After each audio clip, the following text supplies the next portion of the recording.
Netflix. Ugh. Fans of the NBC show American Ninja Warrior are familiar with this guy. My next guest, host Akbar Gbajabiamila. I said it right, yes, didn't I? Yes, you got it. Yeah. See, that was an obstacle in itself, right? And I took it yeah, down. You did. He's a former NFL player and now author. His new book, Everyone Can Be a Ninja, hit the shelves earlier this month. And we are just so excited to have Akbar here to talk about finding your inner warrior. Yeah, thank you so much. You know, it's been an honor, hosting American Ninja Warrior now for the last 7 years. And I've been inspired, truly been inspired by the ninjas who compete on the show. In fact, we're in a city now in Denver where there's a lot of ninjas out here. There are a lot of ninja gyms out here, some of our top competitors. But watching them go through the obstacles really just put this thing in my spirit, in my heart, where there are all these personal obstacles that we have in our own personal lives. And I thought that it would be best to be able to write a book that would inspire people to overcome those obstacles. When you see people over and over and over again going through these obstacles, to me, it was just like, it's a must. So Everyone Can Be a Ninja is about overcoming the obstacles in your own personal life. So when I saw your book and found out you were coming on the show, and I'm a fan of the show, yeah. I watch it and I get inspired, I get goosebumps. I'm like, I find myself screaming at the TV. It's like, come on, you can do it. But I think in the back of my mind, I can't be a ninja. So I'm glad you explained that. So it's more about like sometimes emotional instead of physical. Absolutely. Well, there's the physical element that we see on the show where the ninjas are going through the physical obstacles, but the personal obstacles, whether you're a single parent, whether you're overcoming, you're fighting cancer, whether you are just going through a divorce or you're transitioning in job, whatever that personal obstacle is in your life, then there's steps that the book talks about in going and approaching that. Like one of the things I talk about is purpose defeating fear.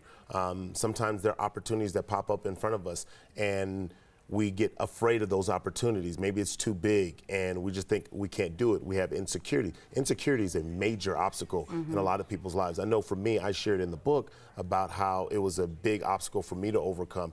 But once I was able to identify my purpose, I was able to defeat the fear that almost got into me self-sabotaging my career. I opened the book up talking about my very first day on the ninja set and how badly it went. I mean, it was so tough for me. Because it's nerves, it's anxiety. Absolutely. Is that what you mean when you say embrace your inner warrior?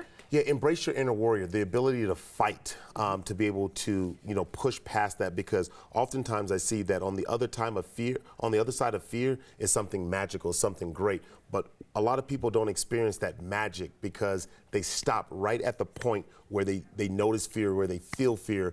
And this is a book that tells you how to be an inner warrior, find that inner warrior within. Instead of running away from it. Instead of running away. And you can backpedal from it too. It's very easy, and we can justify the reasons why we backpedal from those opportunities. So you talked about your first day on the set. Yes. But there has to be a moment, and what was the biggest moment in your life where you embraced that inner warrior? Well, I think it goes back to my, me being a kid and, being teased as a kid for my name. My parents came to this country from Nigeria, and I just remember growing up with a name like Akbar Gbajabiamila. It was very easy for people to just pick on me.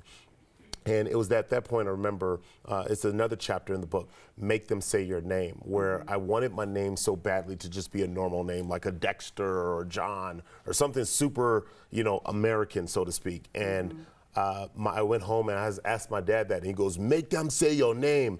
And it was that sense of pride where I knew, okay, even though it was embarrassing, or I would try to beat people the teachers to the punch so they wouldn't slaughter my name, and then people would all of a sudden start, laughing in the classroom, going through that type of embarrassment. And my father saying that, and just the way he said it, like I had to own who I was. And it was that was kind of a turning point for me growing up. It was a blessing. Yeah, it was a blessing. It made you stronger. Yeah. And really, if you think about it, in school, kids are going to find something to pick on no matter what. If it's not your name, I mean, I was too skinny at one point, and what I would do to go back to that skinny right now, let me tell you.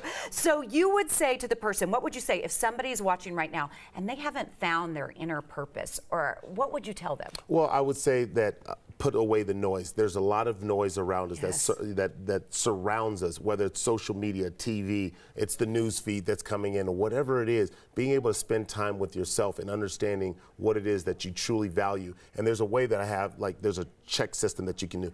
Ask the people closer to you, like, hey, what do you see that I'm really, really good at? And being able to get those, and the valued people in your life, being able to find those people in your life, then you can move forward and go, you know what, I had 3 people tell me I'm really good at this, or I'm really good at, hey, this is what you, and that's how you kind of get closer, and that's the groundwork to being able to develop and find your purpose, because you start to ask yourself, I'm good at this, these people have identified this, and maybe I should start leaning towards this way. I have 20 seconds left. I want to know the difference between a dream and a vision. A dream is just something that you think up.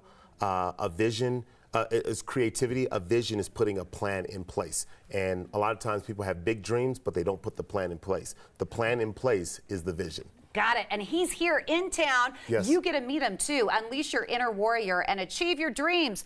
Do it today. Pick up a copy of Everyone Can Be a Ninja Today and learn more about Akbar's story on IamAkbar.com. IamAkbar.com.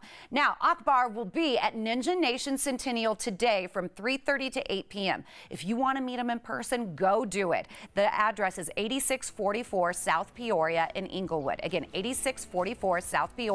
He'll be there with top Ninja Warrior competitors, and yes, he'll be signing his book at a meet and greet afterwards. And you can buy the book there as well. American Ninja Warrior premieres right here on NBC Wednesday, May 29th. Stay with us. We'll be right back.